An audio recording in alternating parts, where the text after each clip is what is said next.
And I want to welcome everyone. I'm Reverend Debbie, and it is my pleasure to sort of lead the parade today. And with that, now is a good time to check those good old phones, as they say. Our statement for truth at this center is there is a power for good in the universe greater than you are, and you can consciously use it. And it's all about consciously using it. And in order to consciously use it, we have a mission here to teach, demonstrate, and inspire that spiritual, positive approach to living. And so with that, I would like to introduce our musician today, Braden Canfield. Thank you. I thought a little Christmas music might be in order, so okay. O come, Emmanuel, and ransom captive Israel that mourns in lowly exile here, until the Son of God appears. Rejoice, rejoice, Emmanuel shall come to thee, O Israel. O come, thou wisdom from on high, and order all things far and nigh. To us the path of knowledge show, and cause us in her ways to go. Rejoice, rejoice, Emmanuel shall come to thee, O Israel. O come, desire of nations, bind all peoples in one heart and mind. Bid envy, strife, and quarrel cease. Fill up the world with heaven's peace. Rejoice, rejoice, Emmanuel shall come to thee, O Israel. Rejoice, rejoice, Emmanuel shall come to thee, O Israel.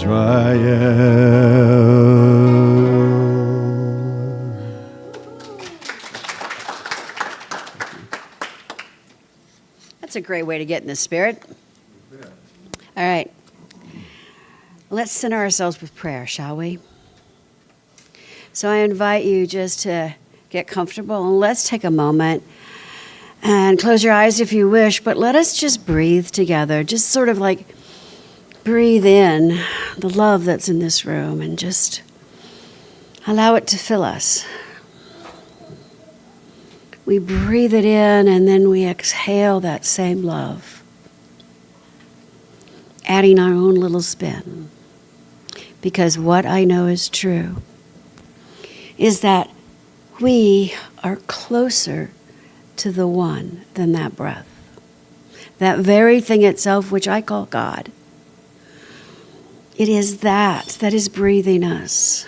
It is that is connecting us. It is that is creating the oneness. And it is from that place of deep knowing and love, that I just recognize my divinity and the divinity of all people. Knowing during this wonderful holiday season that divinity just shines bright. And so I give thanks. I give thanks for this community. I give thanks for this philosophy, this teaching. I give thanks for this opportunity to be together in a way that is just so fulfilling. A way that allows God to do the heavy lifting. And so it is. Okay. We are online, but we do not have audio. Video. We do not have video today. So if you guys would get out your programs, if anybody needs a program, raise your hand. We'll get a program over to you. And we're going to do a group reading. So join me as we know that I am ready to deepen my conviction in the power and presence for good. I am ready to apply it in my daily life. I am ready to receive God's highest blessings. I am ready to live from a higher level of beingness. I am ready to be a transformative light in the world. Ooh, and so it is. From a transformative light in the world, what we do know is that there is only one, and there are multiple paths to the one. So we take a moment on Sundays to acknowledge some of the more traditional paths to the one. So I'd like to invite Julie to come up and light the flames of faith for us. So we start with the Tao, honoring the universal path of harmony, equilibrium, and the natural way. The button below it. There you go. We start with the Tao, honoring the universal path of harmony and equilibrium in the natural way. We light a candle for Hinduism, honoring the path of knowledge, action, and devotion. We light a candle for Judaism, honoring the ethical path of living by sacred law. We light the candle for all forms of Buddhism, honoring the Four Noble Truths and the path of compassion. We light the candle for all forms of Christianity, honoring the Christ consciousness as the path of love. We light the candle for all forms of Islam, honoring the path of the submission of the will of God as the highest calling. Thank you. And now, I invite all of us just to take a moment and recognize that flame within, that divine spark of love and of wisdom and of complete and total guidance. Thank you.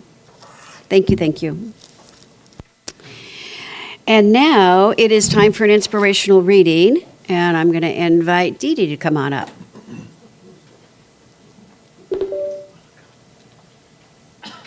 Hi, everyone. Oh, welcome, everyone. Welcome back, people. It's good to see you all and everyone listening. Okay. This is Reverend Joanna picks out the readings, and she always does such a good job. This is from a Reader's Digest article by Brandon Spector.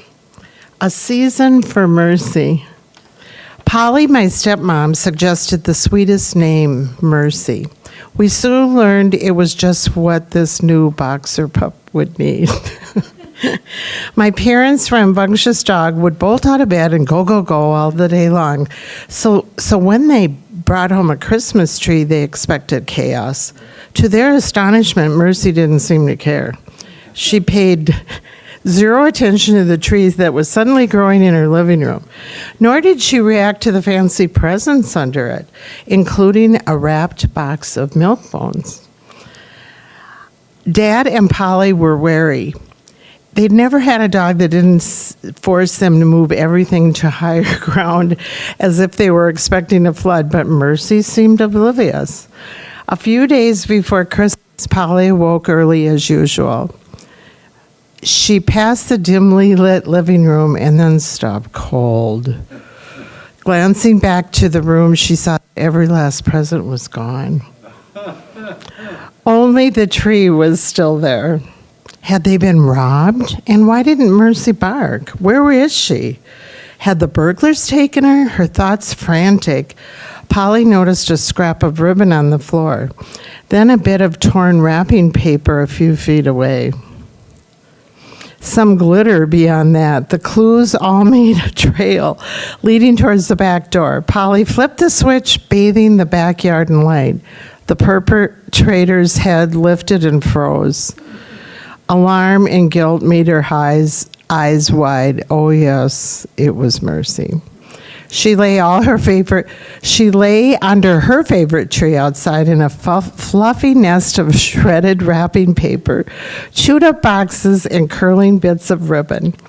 Presents pawed from their packages were strewn among the tattered bows.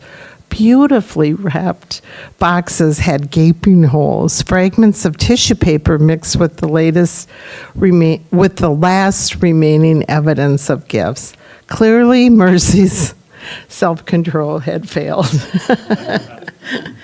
She silently carried one package after another out the doggy door so that she could pillage in private. Anything edible was gone, including cookies, chocolates, candy canes, and 4 pounds of milk bones. Nature took pity on Mercy, and she survived her midnight snack. My parents were so grateful they laughed off the ruined presents. Only one problem remained. With all the gift tags destroyed, how could they send out thank you notes? Or thank you cards. Mercy presented the problem, so Mercy provided the answer. A few days later, Polly returned to her easy chair to find Mercy guiltily licking a plate where a donut had just been. Polly snapped a picture of the shame-faced pooch and used it to make thank you notes. The caption read, "Thank you for the question mark inside." Inside, the whole story was explained, and we all had to laugh. And everyone shared the sweet reminder that amid all the gift giving, it is really a season for mercy. Isn't that great? Thank you.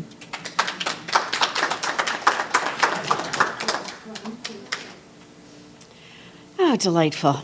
All right. Braden. Oh, okay.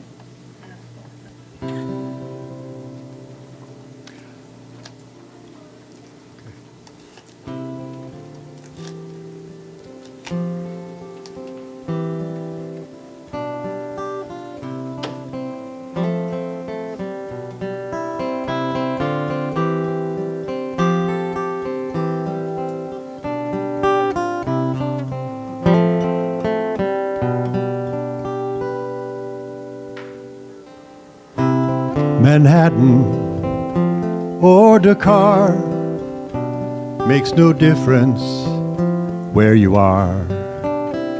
It doesn't matter what you think, or if you smoke, or if you drink. You're a thread upon the loom when the Spirit walks in the room.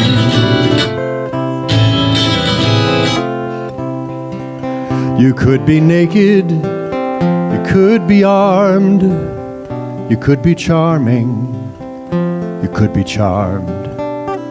You could be open, you could be closed, be one of us or one of those. You're a thread upon the loom when the Spirit walks in the room. On the march or on the run, it matters not what you have done, or what you'll do, or what you'll say. We play the role we're made to play. We're but threads upon the loom when the Spirit walks in the room.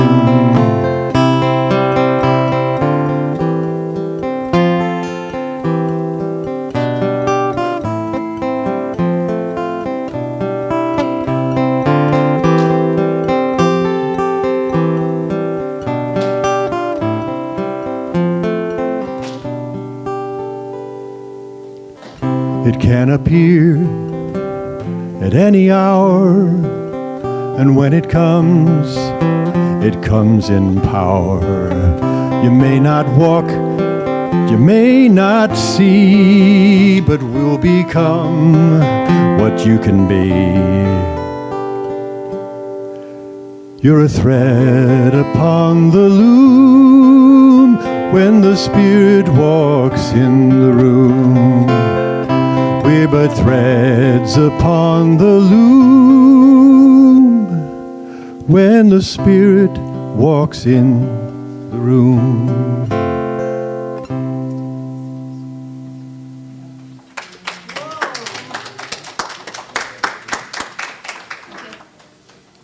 Ah, that was beautiful. All right, it's time, Reverend Joanne.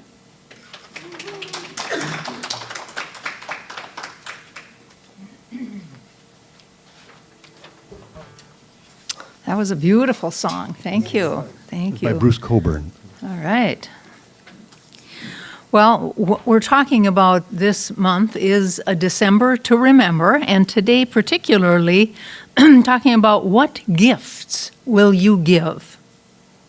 Talking about external gifts, the gift you wrap, put under the Christmas tree before the dog gets them, and about the internal gifts. What do we give from our hearts? I'm going to start with a story about this this minister who kind of he liked to have a nip once in a while. And he particularly liked this gift that he'd get from one of his congregants named Joe. Joe would give him some peach brandy, and he really liked it. Why, thank you. We didn't have this Little, yeah, I was going to say, what is this? What is this? All right. So anyway, he's on his way over to Joe's house to see Joe, and he knows that this is the day he's probably going to get the peach brandy. So he's kind of excited. Goes over there, and sure enough, Joe has the peach brandy. But Joe says, this year it's coming with a condition. And the minister said, well, what's that? And he said, well, the condition is that you, on Sunday, when you're standing up in front of people, that you, in front of everyone, thank me for it. Minister thought, all right, I can do that. Give me the peach brandy. So he takes the brandy, and off he goes. Doesn't really think about it again until he's on his way to church on Sunday. And then he thought, oh, that's right. This is the day I got to stand up there and thank Joe in front of everybody for the peach brandy. And he thinks, it is a little touchy because, after all, here's one of my congregants supplying me with alcohol, and it's a little touchy. So he gets up there and he says, now before I begin my talk today, I have an announcement to make. I would like to officially thank my friend Joe for his kind gift, his Christmas gift of peaches and the spirit in which he gave them.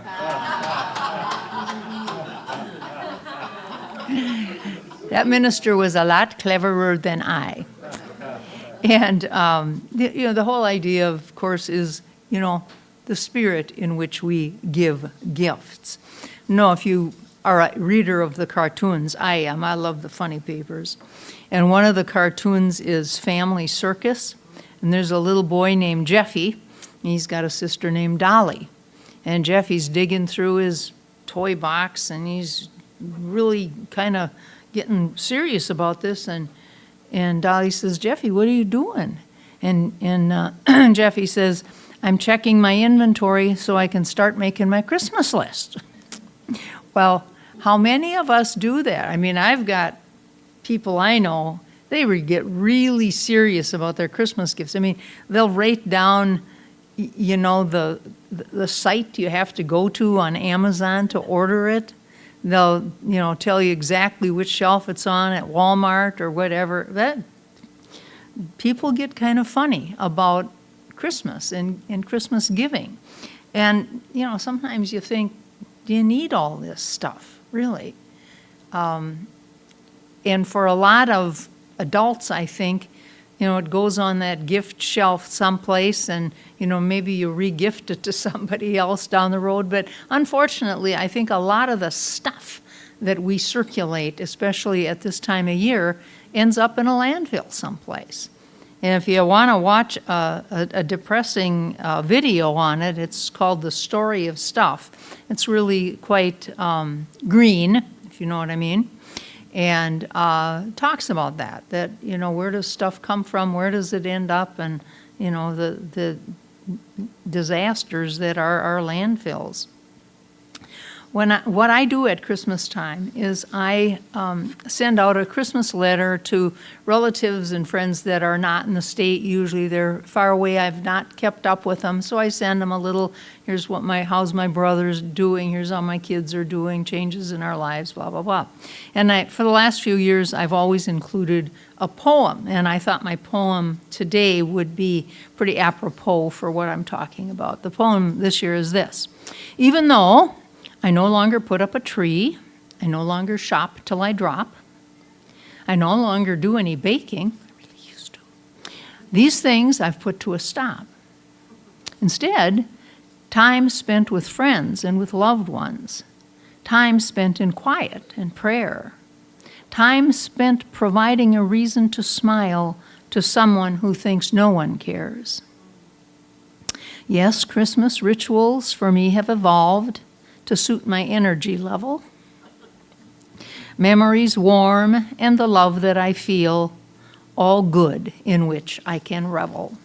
So sometimes we can make a little shift, and instead of I said in my, I don't know if you saw it in the newsletter, Pete and Julie, but I said if we could all give gifts with the heart that you took care of the PRISM stuff, that's what it's all about. When we can give with love and with enjoyment and excitement, and think how excited these kids didn't get to choose and tell Pete where to go and what to do.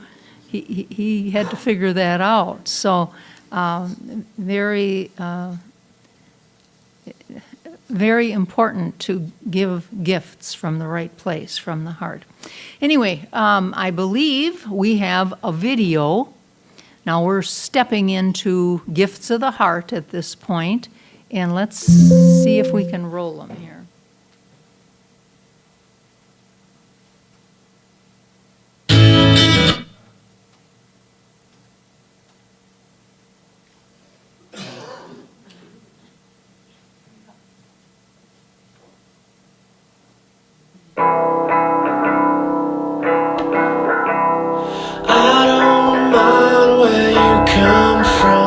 As long as you come to me, but I don't like illusions. I can't see them clearly. I don't care, no, I wouldn't dare to fix the twist in you. You've shown me eventually what you do. Don't mind, I don't care, as long as you're here. Go ahead, tell me you'll leave again.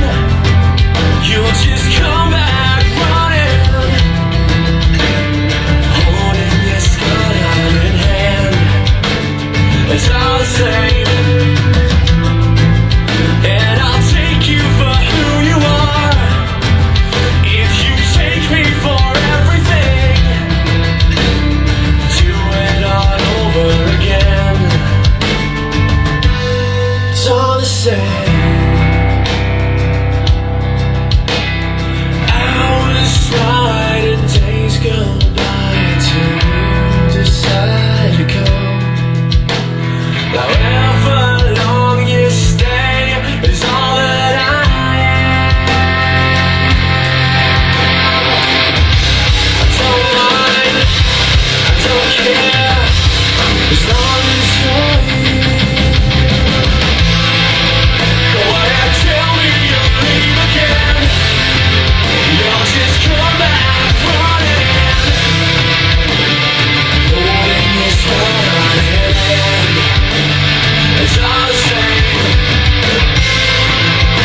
Yeah, people, I think, are kind of hungry for that kind of stuff sometimes. So sometimes we just have to remember to be extra kind to people and offer a hand or a hug when it's appropriate.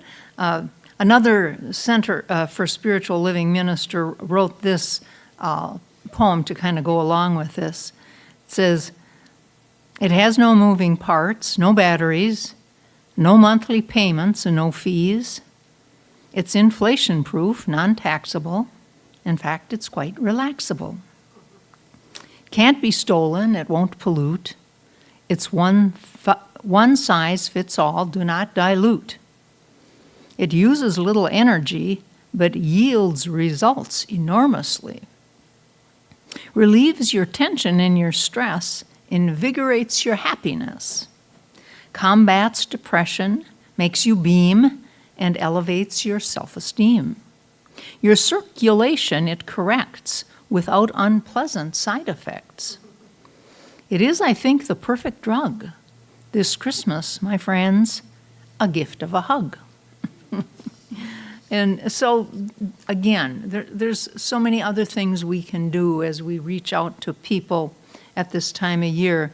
The Persian poet Khalil Gibran said, "You give but little when you give of your possessions. It is when you give of yourself that you truly give." Ernest Holmes from Creative Living, "We should allow the gifts of life to flow out to everything we touch, everyone we meet, every situation we contact. Then wherever we go, every situation is blessed. Every person is helped. Every discord is harmonized without our even being conscious of it." So that video was one way of giving a gift, and I'm gonna end with another story that I think is a great story about giving a gift that isn't exactly wrapped and put under the tree. Now, maybe some of you have heard of this. It's a man named Robert May, M-A-Y. It's back in 1938. He was depressed, he was brokenhearted, and he was living in this drafty apartment in the slums of Chicago in December. He's got his little 4-year-old girl sitting on his lap sobbing because her mother was in the hospital dying of cancer and would never come home. She couldn't, a little kid doesn't understand that. Very sad, and he was sad, and just a very difficult time for him. And Robert May had a difficult time before this. He had a difficult time as a child. He was kind of small and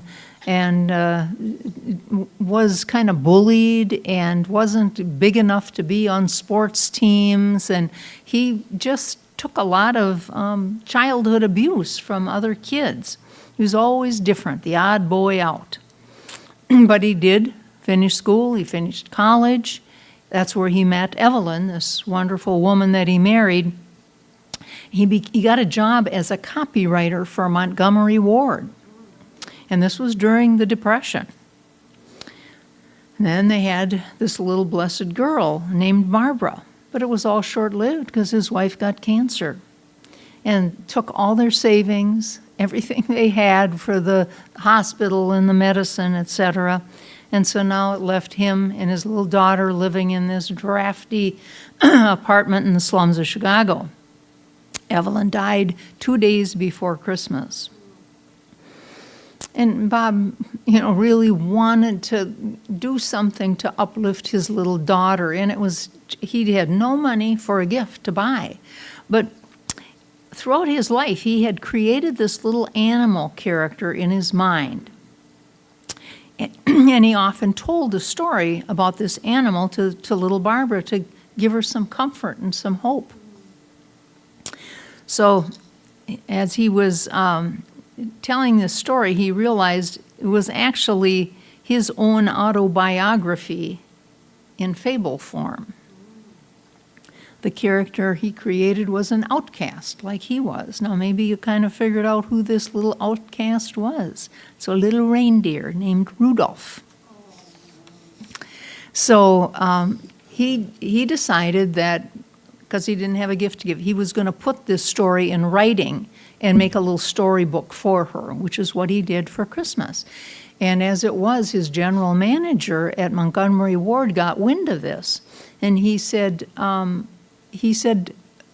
could you make, a few more of those? He said he would like to purchase the rights to print the book. And so he took whatever pittance that was, and the general manager went on to print some books. And what they would do then is, how the Santa Clauses go to the department stores? Well, they did back then too.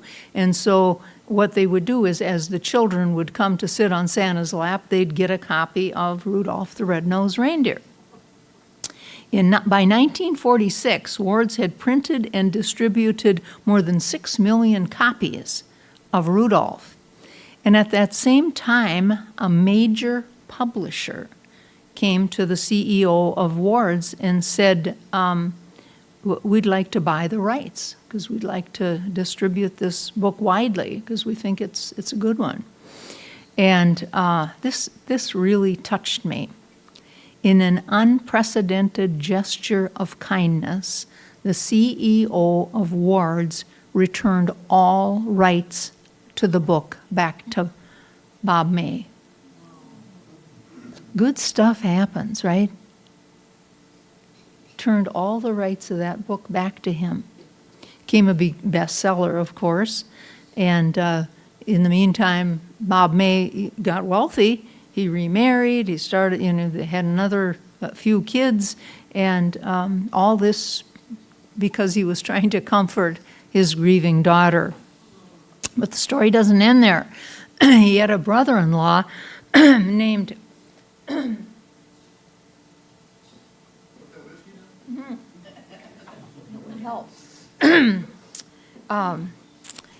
he had a brother-in-law named Johnny Marks, and he made a song adaptation of Rudolph.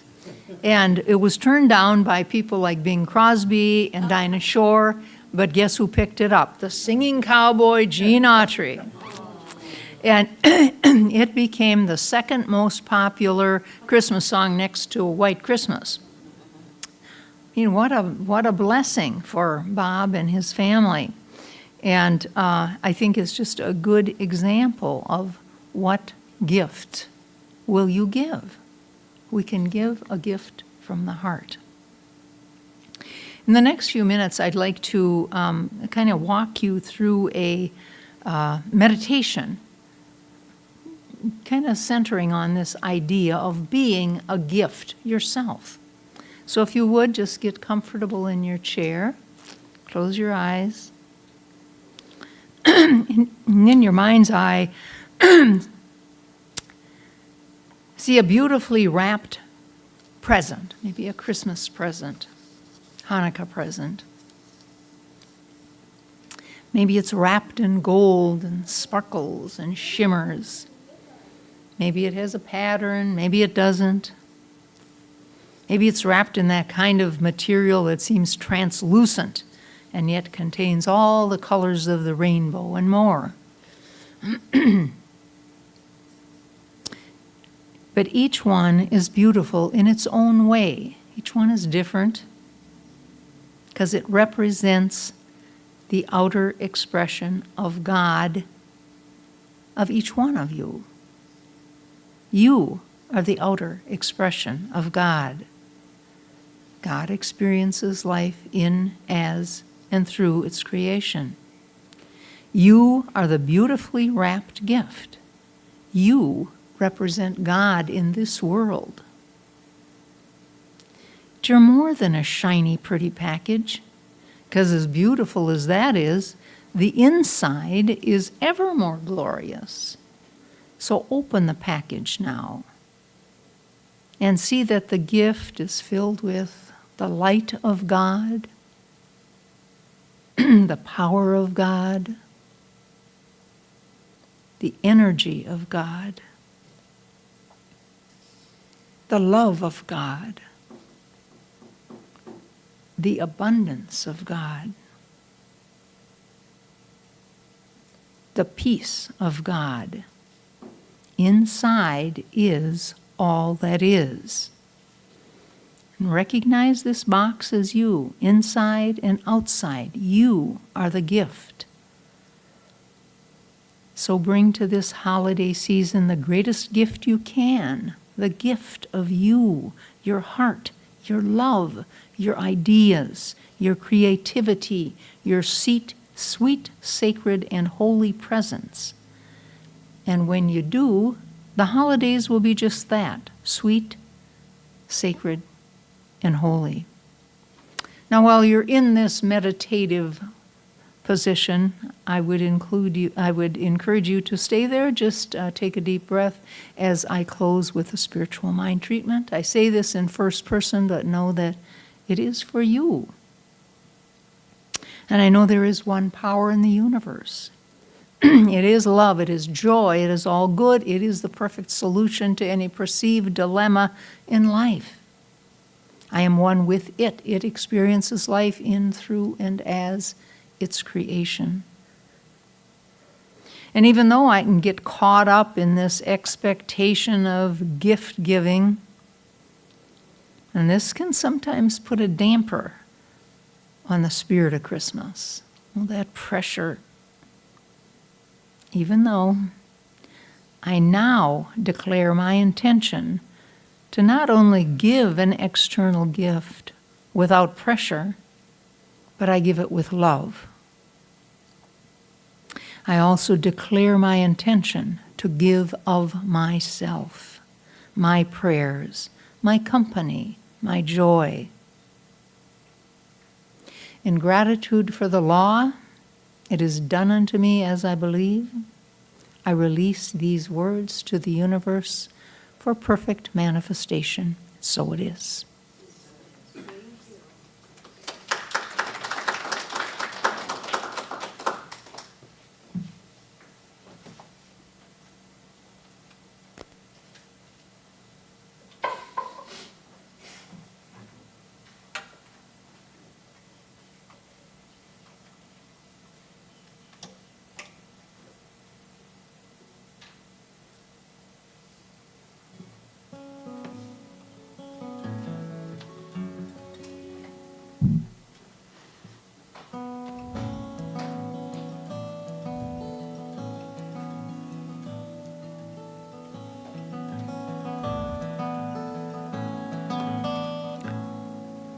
Some people walk with an unpretentious stride. Some people glide. Some people glide. Some people talk with a faint and fleeting smile. And some people smile all the while. Some people never have learned to show their pain. Some people don't know how much they have to gain by letting go. Some people walk through this world with squinted eyes. Some people fly. Some people fly. Don't I know you? No, we've never met before. Pleased to meet you once again. What a mystery and wonder we've in store. Some people stand as if balancing a crown. Some people frown, their head hung down. Some people dance with their arms flung in the air, and some never dare. Some never dare. Some people never have learned to show their love. Some people just don't know how to look above when sinking low.